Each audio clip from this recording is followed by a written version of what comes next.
പ്രവർത്തകരൊക്കെയും വലിയ ആവേശത്തിലാണ്. ഇവരൊക്കെ രാവിലെ മുതൽ തന്നെ ഇവിടെ എത്തി നിൽക്കുന്നവരാണ്.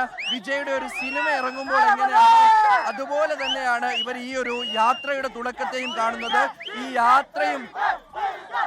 യാത്രയും ഒരു ബ്ലോക്ക് ബസ്റ്റർ ആകും എന്നുള്ള ഒരു ചിന്ത തന്നെയാണ് അവർക്കുള്ളത്. അതിന്റെ ഒരു അടിസ്ഥാനത്തിൽ തന്നെയാണ് രാവിലെ മുതൽ ഇവർ തടിച്ചു കൂടിയിരിക്കുന്നത്.